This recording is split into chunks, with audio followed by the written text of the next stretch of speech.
उपदेश करते हैं। महाराज पृथु नारद जी से कहते हैं कि हरि पूजन महात्म्यम श्रोतमीक्षामि हे मुने, त्वत्तो धर्म प्रताम श्रेष्ठ सर्वमाख्याहि तत्त्वतः। पृथु नाम के राजा कहते हैं कि हे नारद, मैं भगवान विष्णु संबंधी पूजन, अर्चन, कीर्तन, जिससे विष्णु प्रसन्न हो, जीव का कल्याण हो, ऐसी कथा सुनना चाहता हूं।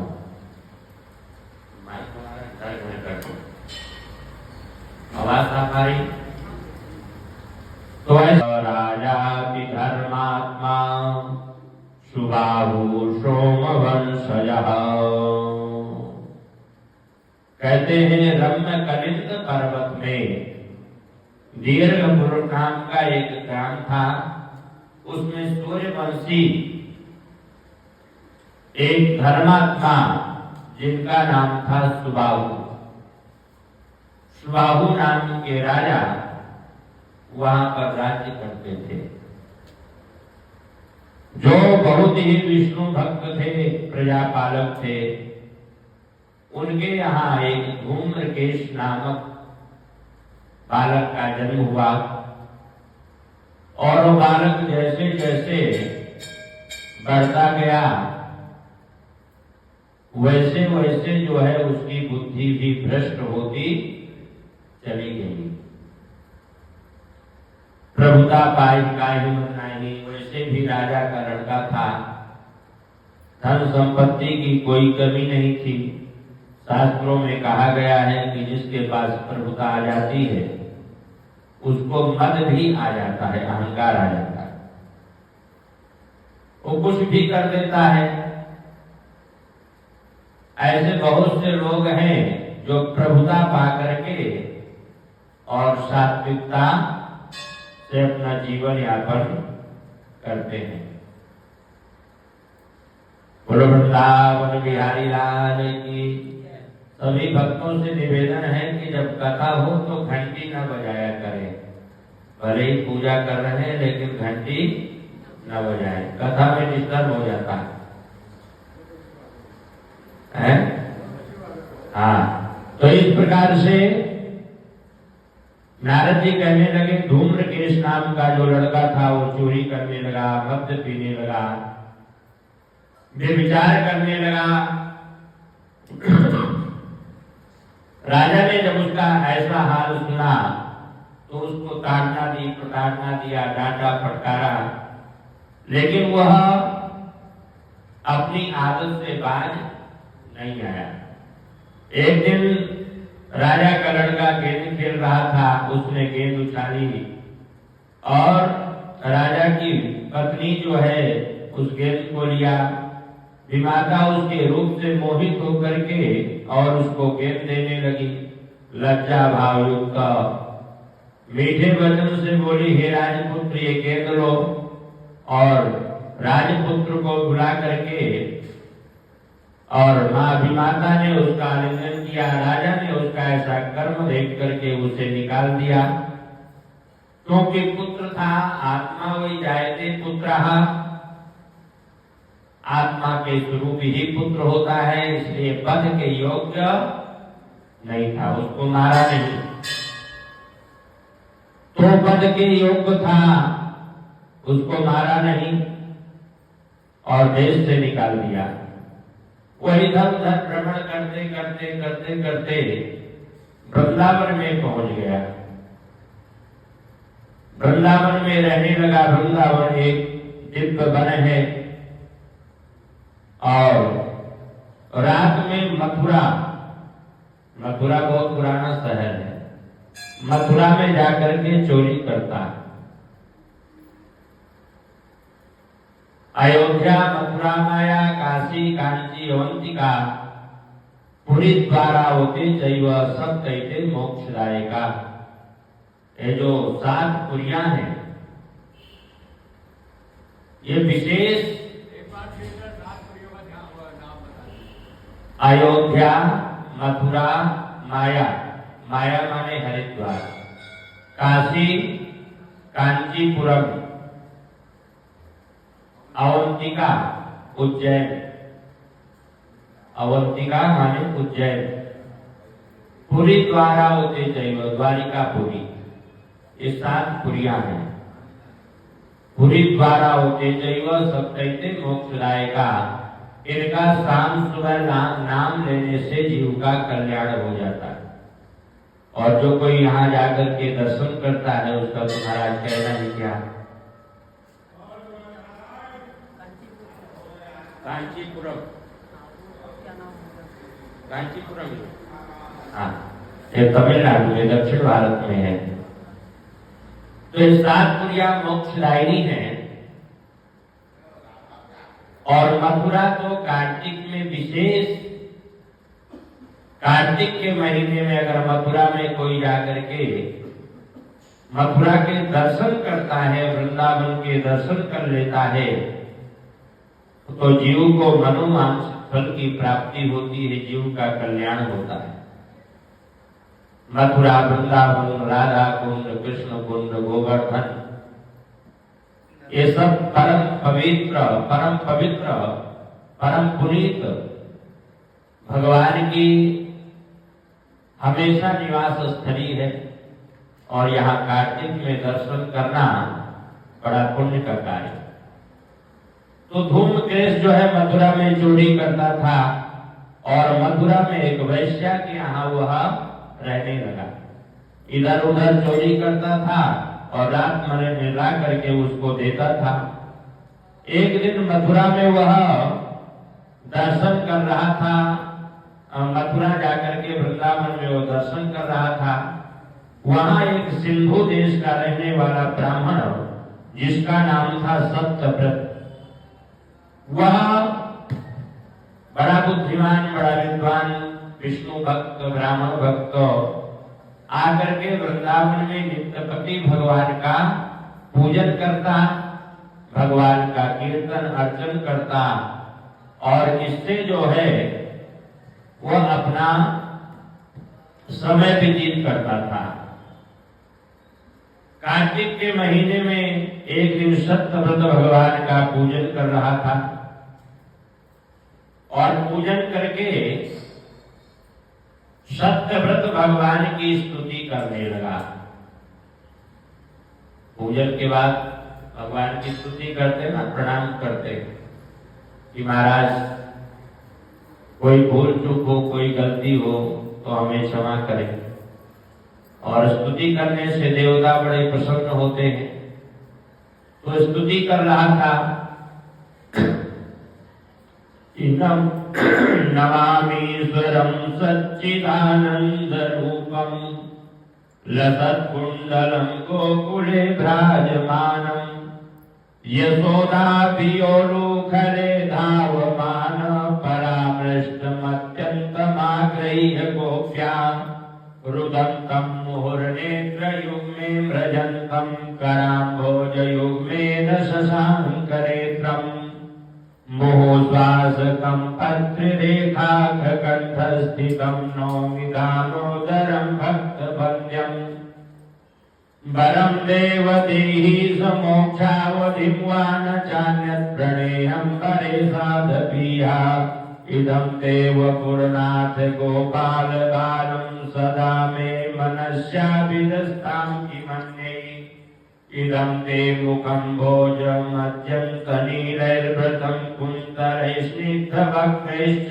गोप्या मुहुच्छुम्बितं बिम्बरक्ताधरं मे मनस्याभिरस्तामलं चान्यलाभै नमो देव दामोदरानन्द विष्णो प्रसीद प्रभो दुःखजालाभिमग्नं कृपादिष्टपृष्ट्याभिधीनं च रक्षाग्रहाणे समाम्यग्मेवाक्षिदृश्यम्।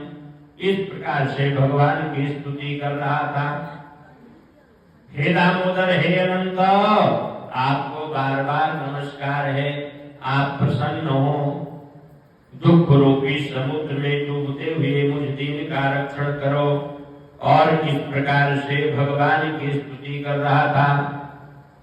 राधा सहित आपको नमस्कार है। नमस्ते सुधाम्ने स्फुरदीप्तधाम्ने त्वदीयोधरस्था विश्वस्तधाम्ने।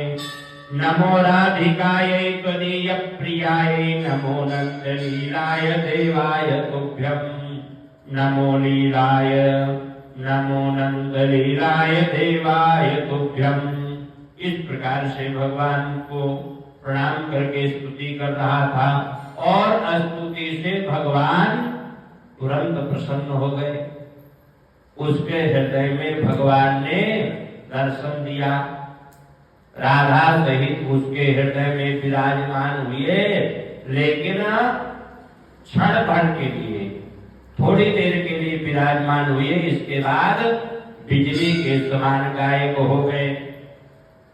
वहां दैयोग से धूम्रकेश राजपुत्र आया। गुप्त होकर तमाशे के समान विष्णु जी का वो पूजा देख रहा था। तो धूम्रकेश जो राजा का लड़का था, उस सत्यव्रत का सारा पूजन वह देख रहा था, लेकिन उसकी कोई श्रद्धा नहीं थी।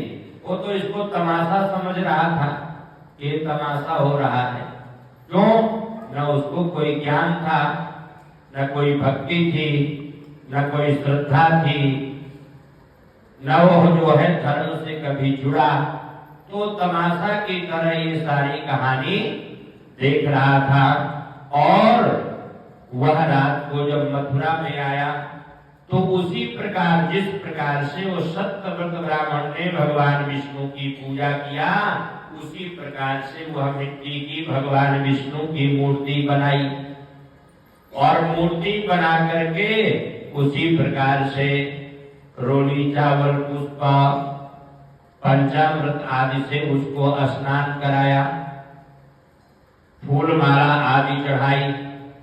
और उसको जो है भगवान विष्णु को उसने प्रणाम किया। ये सारा जो है उस अपने जो है वैश्या से सारी कहानी सुना रहा था कि आज मैंने ऐसे तमाशा देखा है। और महाराज ये सारी कहानी रात भर सुनाता रहा। और वो चोर तो था ही, तो चोर को जो है राजा के सिपाही खोज रहे थे कि भाई यहाँ रोज रोज चोरी होती है, ऐसा कौन सा आदमी है जो चोरी करता है। तो राजा के सिपाही उसको खोज रहे थे। और पता करते करते वहीं पहुंच गए। और धूम्रकेश के पास जाकर के उसको जो है पकड़ लिया। उसका इतना बड़ा अपराध था कि उसको जो है अपना सफाई देने का सिपाहियों ने कोई मौका नहीं दिया। आज की भाषा में बोलते हैं काउंटर कर दिया, हाँ, काउंटर कर दिया जो भी सब हो। हाँ, तो राजा के सिपाहियों ने उसी को उसी समय जो है मृत्यु दंड दे दिया, मार दिया। अब जब उसको मृत्यु दंड मिल गया तो यमराज के जो है दूत आए और उसको यमराज के पास जो है पकड़ करके ले गए। जैसे उसको यमराज के पास महाराज पकड़ करके ले गए, तो यमराज ने जब धूम्रकेश को देखा तो उठ करके धूम्रकेश को प्रणाम किया। बोले अरे हमसे जो है और हमारे दूतों से बड़ा अपराध हो गया। आप बड़े धर्मात्मा हैं, बड़े पुण्यात्मा हैं, बड़े भाग्यशाली हैं। अब धूम्रकेश को ये बात समझ में नहीं आई। यमराज अपने दूतों को डांटने लगा कि भाई आप लोग बार बार गलती करते हो, आप इनको बार बार ऐसे विष्णु भक्तों को बार बार हमारे पास मत लाया करो। अब धूम्रकेश जो है यमराज की और दूतों की जो बातें हो रही थी सारी कहानी सुन रहा था। बोले मैंने तो जीवन में कोई पुण्य किया ही नहीं, कोई धर्म किया नहीं, कोई दान किया नहीं, कोई कथा भागवत नहीं की, मैं कहां से पुण्यात्मा हो गया। अब धूम्रकेश कहने लगा महाराज मैं आपकी भाषा समझ नहीं पा रहा हूं, कि आप कहना क्या चाहते हैं। बोले देखो धूम्रकेश, जो हंसी से मजाक से किसी भी प्रकार से भगवान विष्णु का नाम लेता है, भगवान विष्णु का पूजन करता है, और जो कार्तिक के महीने में मथुरा और वृंदावन का दर्शन करता है, मथुरा वृंदावन का वास करता है, वो साक्षात कृष्ण स्वरूप होता है। और हमारी ऐसी कोई हिम्मत नहीं, हमारी कोई ऐसी ताकत नहीं, कोई व्यवस्था नहीं है जो हम उसको जो है पकड़ करके नरक में डाल सके। तो महाराज आपने तो मथुरा में कार्तिक के महीने में भगवान विष्णु का पूजन किया है, रात्रि जागरण किया है, आपने कीर्तन किया है, तो महाराज आप तो बड़े धर्मात्मा हैं, आप यहाँ के योग्य नहीं हैं, आप यहाँ से वैकुंठ की ओर जो है प्रस्थान करें। अब धूम्रकेश कहने लगा कि आपने इतना बतला दिया है तो और भी बतला दीजिए, ये धर्म क्या होता है। कहते हैं धर्म दो प्रकार का होता है, एक निवृत्ति मार्ग और एक प्रवृत्ति मार्ग। निवृत्ति मार्ग ये होता है कि हम धर्म कर रहे हैं, हमारी कोई कामना नहीं है, हम शिव जी में जल चढ़ा रहे हैं, भगवान विष्णु का श्रृंगार कर रहे हैं, शालिग्राम में तुलसी चढ़ा रहे हैं, यज्ञ कथा कर रहे हैं, भागवत कर रहे हैं, पाठ कर रहे हैं, पूजा कर रहे हैं, लेकिन हमारी कोई भावना नहीं है कि इसके बदले हमको ये प्राप्त हो। एक होता है प्रवृत्ति मार्ग, हम पूजा करेंगे तो हमारी ये कामना पूरी हो, इसको कहते हैं सकाम कर्म। तो आपने निष्काम कर्म किया है, आपने पूजा पाठ किया, लेकिन आपकी कोई कामना नहीं थी। और हे राजपुत्र, एक और गुप्त वस्तु सुनो। कहते हैं इससे गोविंद भगवान में मनुष्यों की भक्ति होती है, वही धर्म है। क्या कि श्रवणम कीर्तनम विष्णु स्मरणम पाद सेवनम अर्चनम वंदनम दास्यम सख्यमात्मा निवेदनम। ये 9 प्रकार की भक्ति होती है। श्रवणम कीर्तनम विष्णु स्मरणम पाद सेवनम अर्चनम वंदनम दास्यम सख्यमात्मा निवेदनम। ये 9 प्रकार की भक्ति होती है। और ये 9 प्रकार की भक्ति, एक भी भक्ति अगर किसी जीव के पास आ जाती है तो उस जीव का कल्याण हो जाता है। उसको फिर जो है नरक या यमराज का मुख नहीं देखना पड़ता, सीधे वैकुंठ को जाता है अपनी सारी कामनाएं पूरी करके, और भगवान विष्णु के लोक को वह प्राप्त होता है। जिसके 9 में से कोई एक भी भक्ति आ जाती है। अब ये 9 भक्तियों के आचार्य कौन कौन हुए हैं। कहते हैं कि भगवान विष्णु की कथा श्रवण में राजा परीक्षित 7 दिन तक सुखदेव जी ने राजा परीक्षित को कथा सुनाई, लेकिन राजा परीक्षित 7 दिन तक लगातार बैठे रहे, हिले डुले नहीं है। तो कितने बड़े श्रोता हैं सुखदेव राजा परीक्षित। राजा परीक्षित के बराबर कोई श्रोता नहीं है। तो कथा श्रवण के राजा परीक्षित हैं, और कीर्तन करने में सुखदेव जी महाराज, क्योंकि सुखदेव जी कथा सुनाते रहे, वो भी 7 दिन तक हिले डुले नहीं। 7 दिन तक कीर्तन करते रहे, भगवान के श्लोक गाते रहे, कथा सुनाते रहे, और दोनों आनंद लेते रहे। स्मरण में भगवान के स्मरण के आचार्य कौन है। प्रहलाद जी महाराज। हरि शरणम हरि शरणम हरि शरणम हरि शरणम हरि।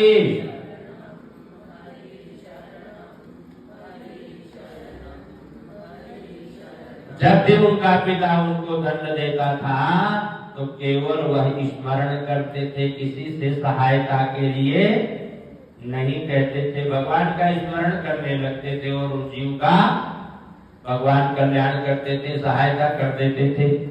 पाद सेवन, भगवान के चरण कौन दबाता है हमेशा? लक्ष्मी जी। तो लक्ष्मी जी पाद सेवन की आचार्य है। आप कभी भी क्षीर सागर में भगवान विष्णु को देखो तो लेटे रहेंगे और लक्ष्मी बिचारी उनके हमेशा पैर दबाती रहेंगी। तो पाद सेवन में लक्ष्मी जी प्रथम आचार्य हैं। और महाराजा पृथु पूजन में, जो पूजन की भक्ति है वो महाराजा पृथु है, उसके आचार्य। और वंदना में अक्रूर जी महाराज, अक्रूर जी महाराज वंदना के आचार्य हैं। और दास भाव में सुग्रीव हैं, सुग्रीव भगवान के बहुत बड़े दास हुए हैं। मित्र भाव में भगवान का मित्र कौन हुआ है? अर्जुन। तो अर्जुन मित्र भाव में भगवान के आचार्य हुए। और आत्मनिवेदनम, ये नवी भक्ति है। सख्यमात्म निवेदनम, आत्मा के निवेदन में कौन हुआ है भक्त? राजा बलि। जब दुपामन भगवान ने 2 पग से पूरे ब्रह्मांड को नाप लिया, तीसरा पग रखने के लिए जब जगह नहीं बची, पृथ्वी नहीं बची, 3 पग मांगा था ना भगवान ने कि मुझे 3 पग पृथ्वी चाहिए जिसमें मैं बैठ करके तपस्या करूंगा। राजा बलि ने कहा कि 3 पग कौन सी बड़ी बात है, ले लो। 2 पग से तो सारा नाप लिया। बोले राजन तीसरा पग कहाँ रखूं? तो राजा बलि ने अपना सर जो है भगवान को समर्पित कर दिया। सर्वधर्मान परित्यज्य मामेकं शरणं व्रज, अहं त्वं सर्व पापेभ्यो मोक्षयिष्यामि मा शुचा। समर्पित हो गया भगवान को। महाराज वस्तु से बड़ा वस्तु का मालिक होता है। और तीसरा पग आप मेरे सर में रख दीजिए। तो वामन भगवान ने उनके सर में तीसरा पग रख करके और उनको अभय कर दिया, पाताल लोक का राज्य दे दिया। और अभी जो 7वां मनवंतर चल रहा है, इस समय जो पुरंदर नाम का इंद्र राज्य कर रहा है, तो 8वें मनवंतर में यही राजा बलि इंद्र बनेंगे। क्योंकि हर मनवंतर में इंद्र बदल जाता है। तो 8वें मनवंतर में राजा बलि जो है इंद्र बनेंगे। तो इस प्रकार से कृष्ण जी की पूजा हास्य युक्त भी फलदायी है। नाम लेने से महापापी लोग भी पापों से छूट जाते हैं। उन वैकुंठनाथ की पूजा तुमने किया तो पहले तुम नरक लायक थे। पहले तो तुम्हारे ऐसे कर्म थे कि तुमको नरक में डाला जाए, लेकिन उस रात्रि में तुमने भगवान का पूजन किया, मथुरा में जागरण किया और तुमने एक भक्त ब्राह्मण के दर्शन किया, इसलिए तुम अब नरक के लायक नहीं हो, तुम वैकुंठ में जाओ। इस कारण से हे राजपुत्र, ज्यादा और कुछ नहीं, उसी जगह गंडकी नदी चक्रतीर्थ जानो जहाँ शालिग्राम तीर्थ है, जहाँ विष्णु की मूर्ति है। कहते हैं कि चक्रतीर्थ शालिग्राम जहाँ गंडकी नदी है वहीं पर भगवान का प्राकट्य होता है। अब धूमकेश कहने लगा महाराज इसमें मुझे थोड़ी से संदेह हो रहा है कि बड़ी बड़ी नदियां गंगा, यमुना, सरस्वती, ब्रह्मपुत्र, नर्मदा, बड़ी बड़ी नदियों में शालिग्राम क्यों नहीं मिलते? वहां ये शालिग्राम क्यों मिलते हैं गंडकी नदी में? वो तो बहुत छोटी नदी है। तो इसकी कथा जो है यमराज सुनाते हैं धूमकेश को कि वेदशिरा नाम के मुनि थे, वो गंगा के किनारे के तपस्या कर रहे थे और वो तपस्या करते करते इतनी तपस्या उनकी जो है विकसित हो गई कि इंद्र का जो रासन है, जो सिंहासन है, वो हिल गया। और इंद्र बहुत बड़ा डरपोक है महाराज, हमेशा भयभीत रहता है। तो इंद्र ने मंजुघोषा नाम की अप्सरा को भेजा, जाकर के इस मुनि की तपस्या भंग करो। तो मंज घोषा को भेज दिया। हमेशा जब हम पूजा करते हैं, पाठ करते हैं, आसन बिछाते हैं, तो पूजा के बाद हमको अपने आसन के नीचे थोड़ी सी जल छोड़ करके और माथे में लगा लेना चाहिए, सक्राय नमः ऐसा करके। तो हमारा फल जो है संरक्षित रहता है। कहीं अगल बगल इंद्र बैठा रहता है और उस फल की वो चोरी कर लेता है। उसको हमेशा भय लगा रहता है, इस व्यक्ति के पुण्य बड़े हो जाएंगे, इंद्र बन जाएगा, इस व्यक्ति के पुण्य जो है बढ़ जाएंगे, इंद्र बन जाएगा।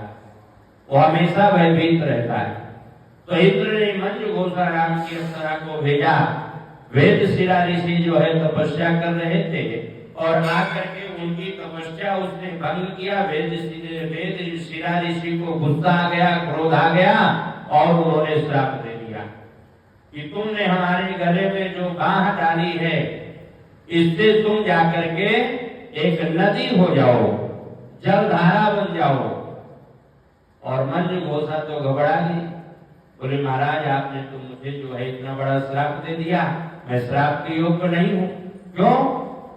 मुझे तो इंद्र ने भेजा है, मैं तो उसके आदेश का पालन कर रही हूं महाराज। तो बोले कोई बात नहीं, अब तुम नदी तो बन जाओगी, लेकिन जनार्दन भगवान, जनार्दन किसको कहते हैं? हाँ, भगवान विष्णु को। तो जनार्दन भगवान जो है तुम्हारे गर्भ में वृंदा के श्राप से शिला रूप में प्रकट होंगे और वो शालिग्राम के नाम से पूरे संसार में जाने जाएंगे, उनका पूजन होगा। तो इसलिए ये श्राप से ज्यादा हमने तुमको वरदान प्रदान कर दिया है। और इस प्रकार धूमकेश तुम विष्णु के निकट जाओ, यमराज के वचनों को सुन करके पापों से छूट करके राजपुत्र दिव्य रूप होकर के विमान पर चढ़ करके कार्तिक मास में कृष्ण की पूजा के लिए मात्र से विष्णु जी के लोक को गया। इस प्रकार से वह विष्णु पद को प्राप्त किया। वृंदावन बिहारी लाल की, लक्ष्मी नारायण भगवान की। तो आज की कथा हम लोग यही संपन्न करते हैं। श्रीमन नारायण नारायण नारायण भजमन नारायण यण कृष्ण नारायण। जो भी हमारी आवाज सुन रहा है, सभी बैठे हैं, तो घंटी न बजाए।